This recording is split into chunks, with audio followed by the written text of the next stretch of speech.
દર વર્ષે આવો ટાઈમ આવે ને તો બીમાર જ હોય, ખબર નહીં શું થઈ જતું હોય ને.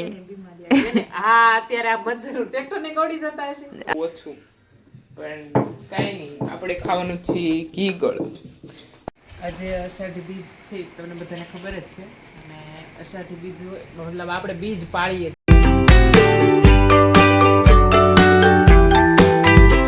જય શ્રી કૃષ્ણ, જય માં મોગલ, હર મહાદેવ. કેમ છો બધા? મજામાં જશું. અને આજની બ્લોગનું સ્ટાર્ટિંગ થાય છે આપણા પ્રોડક્ટ પેકિંગથી. તો અત્યારે પ્રકાશભાઈ બધા આપણે ગોડાઉન રૂમમાં આવી જાય અને પ્રોડક્ટના પેકિંગ કરવા માંડ્યા છીએ.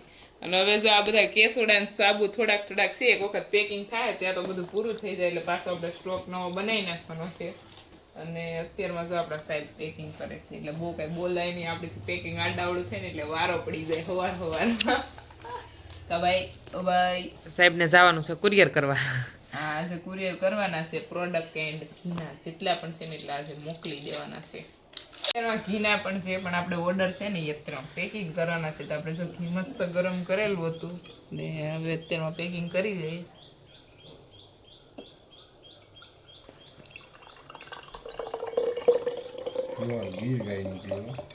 ગાયનું ઘી છે શુદ્ધ, તમને 100%. જો હિરલબેને ઘીના ઓર્ડર છે એનું ઘી ભરવાનું છે એટલે ઘી ભરવાનું ચાલુ કરી દીધું છે.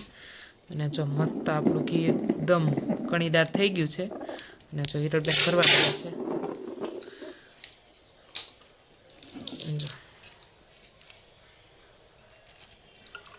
જેને પણ ઓર્ડર કરવો હોય તે સ્ક્રીન ઉપર નંબર આપેલા છે, ત્યાંથી તમે કોન્ટેક્ટ કરી શકો છો. પ્રોડક્ટનો ઓર્ડર કર્યો પ્રકાશબેન કહી દીધું આપણે કઈ. બેને જો બધું ઘી ભરી દીધું છે અને હવે પ્રકાશભાઈ પેક કરતા જાય છે. અને જો આવું અત્યારમાં કામ ચાલે છે, બધા કુરિયર પેકિંગ કરી દેવાના છે. અને જો આ પ્રકાશભાઈથી ઢાંકણા ટાઈટ દેવાય, હિરલથી થોડુંક લીકેજ રહી છે એટલે આપણા ભાઈ કામ કરે છે.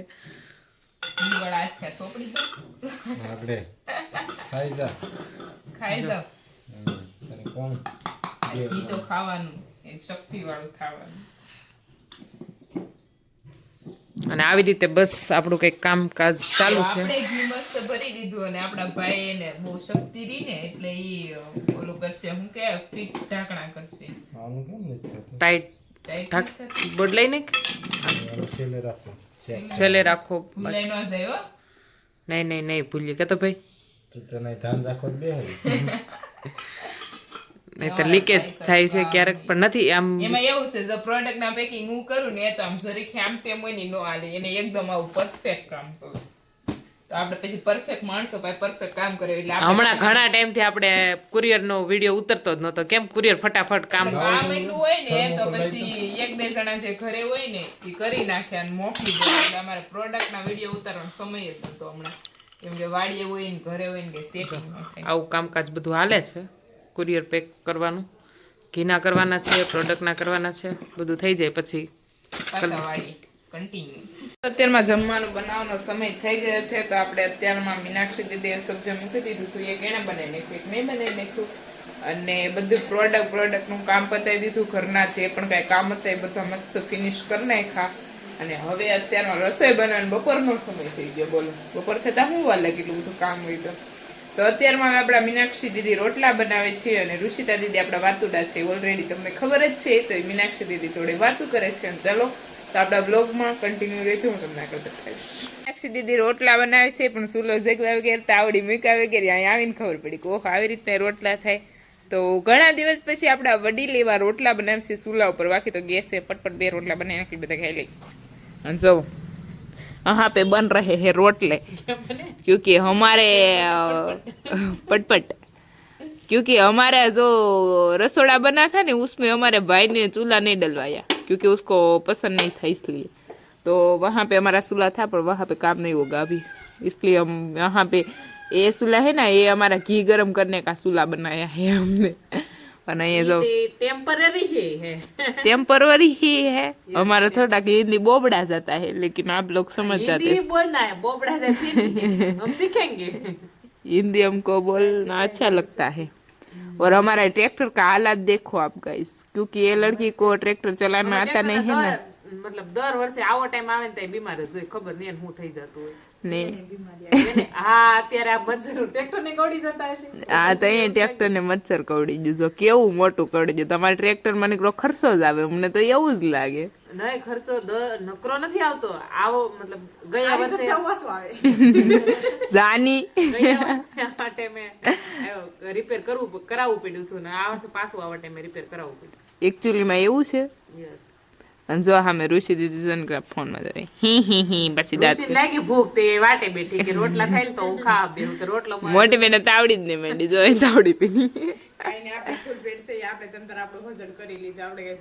એમાં એવું છે એકચ્યુઅલી માં ઋષિ દીદી એ બટર અને ચા ખાતા હતા આગળ, એટલે એને એનું ફૂલ પેટ કરી લીધું છે. નો ટેન્શન, એને બેન ટેન્શન જ ને. ઘરમાં પડ્યો હોય ને એટલે એને હળવડિયો હોય, એને યાદ જ હરાડી છે મિત્રો, એ હરાડી છે, એમ કે પેલા કે મને ભૂખ લાગી રસોઈ ન બને એટલે તરત દાબી હરાડી છે, હરાડી ફૂલે ફૂલ. કોણ ઈશ્વર પાસે માગે?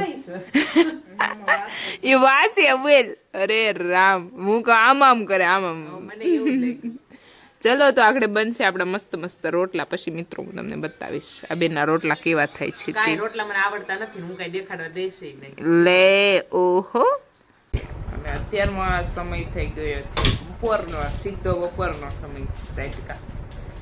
એટલે અત્યારમાં આપણા ઋષિતા દીદીને આજે છે અષાઢી બીજ, એને બધાને હાર્દિક શુભકામના, અને બધાના ઘર હંમેશા હેપી રહે, ખુશ રહે અને હેલ્ધી રહે અને ભગવાનનું કાર્ય કરતા રહે. તો આજે આપણા ઋષિતા દીદી રહેલા છે અષાઢી બીજ, અને ડાયરેક્ટ આપણે બ્લોગ ક્યારે ચાલુ કર્યો કહું, અત્યારમાં 12:30 જેવો સમય થઈ ગયો ત્યારે મેં બ્લોગ સ્ટાર્ટ કર્યો છે. અને ઋષિતા દીદી અષાઢી બીજ રહેલા છે તો અત્યારે ફરાળ કરવા માટે મસ્ત બેસી ગયા છે. જો હા ભાઈ અંધેરા હે ગાઈસ, દેખ सकते हो. અને ઋષિ ફરાળ નો કરાય યાર, તમે 2 ટાઈમ જમી લેતી ફરાળ કર્યું કેવાય, એ વારા ઉપવાસ કહેવાય. પણ અત્યારનો તો સૂકી ભાજી ને સેવડા 2-3 પ્રકારના ખાઈ લે, એ ઉપવાસ રહ્યા કહેવાય. આ ઉપવાસ શું કામ રહેવામાં આવે તને ખબર છે? તમે વીકમાં એક વખત ઉપવાસ રહ્યો ને એ તો તમારું પાચન સારું રહે, અને એમાં દાબડ ન કરો ને એમાં પાછા બટેકા દાબી લો તમે.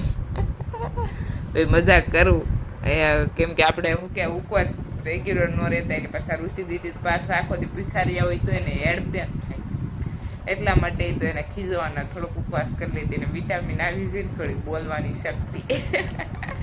અને ચાલો તો ગાઈઝ કન્ટિન્યુ રહેજો આપણા બ્લોગમાં. દીદી આપણા બનાવે છે મસ્ત મસ્ત ફૂલેલી રોટલી, અને આપણે અત્યારે શું કરીએ મોટી બેન? ખાવાની તૈયારી. હું જમવાની તૈયારી કરું છું, એ બધા મીઠું મીઠું ખાવાના છે અને હું ખાવાની છે એકચ્યુઅલીમાં. તું જ મીઠું મીઠું ખાવાની છો. મીઠું મીઠું પણ મારા માટે મીઠું મીઠું નથી એકચ્યુઅલી. હા, કેમ કે મને છે ને ગળું ભાવે પણ આ મીડિયમ બહુ ઓછું. પણ કાંઈ નહીં, આપણે ખાવાનું છે ઘી ગળ. અહીંયા છે આપણે ગાયનું મસ્ત ઘી, અને અહીંયા છે ગોળ, અને નથી ખાવું ને તો ખાવું પડશે. અને ચાલો તો મસ્ત જમી લઈએ. સાંજનો સમય થઈ ગયો છે અને આપણા મીનાક્ષી દીદી મસ્ત બનાવી રહ્યા છે રસોઈ. કેમ હમણાં નીકળે રસોઈ બનાવવાનું જ કામ કરે છે. તો રસોઈમાં શું બનાવે છે મીનાક્ષી દીદી? એટલે ખીર ને પૂરી. ખીર ને પૂરી. તો અત્યારે મીનાક્ષી દીદીએ તો ખીર તો બનવા માટે અહીંયા મૂકી દીધી છે, અને પૂરી બનાવી નાખશે આપણે થોડીક વાર રહીને. ઋષિતા દીદી આપણે અત્યારમાં આવી ગયા છે વાડીએથી, કેમ કે એ વાડીએ ગયા હતા. કેમ ગયા હતા ને એને આપણે પૂછી લઈએ. આને છે ને નીકળો આરામ જ કરું. કેમ વાડીએ ગયા હતા? ક્યું? પપ્પાનો ફોન રિપેરિંગ કરવા. ઓહો, અમાર કારીગર હો કે ની ફોન નો. જો તમારે કોઈનો ફોન રિપેર કરાવવો હોય તો અમાર ઋષિતા દીદીને કોન્ટેક્ટ કરજો. હું બધાનો નથી કરી દેતી, ઓનલી ફોન મારો અને પપ્પાનો બેનો જ કરું છું. એમાં એવું છે સેમસંગ વાળા બધા કહેવાય, એટલે સેમસંગ વાળાને સેમસંગ ની સિસ્ટમ ફાવતી, એટલે પપ્પાના ફોનમાં કઈ કે થાય, એટલે આપણો પપ્પાનો ફોન રિપેર આપડા ઋષિ દીદી જ કરે. તો ઋષિ દીદી સ્પેશિયલ વાળી જતા phone repair, special phone repairing કરવા ગઈ, હાલીને ગઈ સ્પેશિયલ ફોન રિપેરિંગ કરવા ગઈ. ચલો તો ગાઈઝ કન્ટિન્યુ રહેજો આપણા બ્લોગમાં. ચાલો તો પછી રસોઈ બને મસ્ત મસ્ત જમી લઈ. સાંજની રસોઈ બની રહી છે, અને આપણા મીનાક્ષી દીદી મસ્ત દૂધ પાક કહેવાય કે શું કહેવાય? ખીર કહેવાય, દેગ કહેવાય. દેગ. અષાઢી બીજ છે અને અષાઢી બીજ છે એટલા માટે આજે રામદેવ પીર બાપાની દેગ કરવાની હોય ને એટલે આ કર્યું છે દેગ અને પૂરી. હાથમાં શું છે આ બધું? આમાં નાખી તો દ્રાક્ષ છે થોડી ખાઈ લઈએ ને આપણે દેગમાં નાખીએ તો કાજુ બદામ દ્રાક્ષ.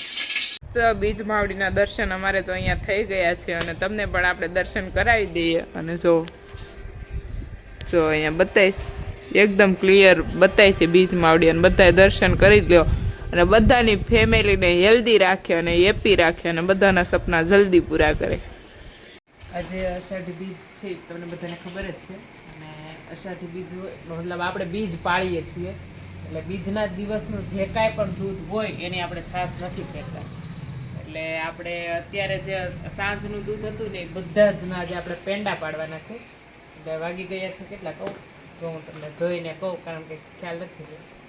તો 9:20 થઈ ગઈ છે ને મને લાગે કે 12-1 જેવું થઈ જાય ત્યારે પેંડા બનશે અને જો દૂધ મૂકી દીધું છે બધું.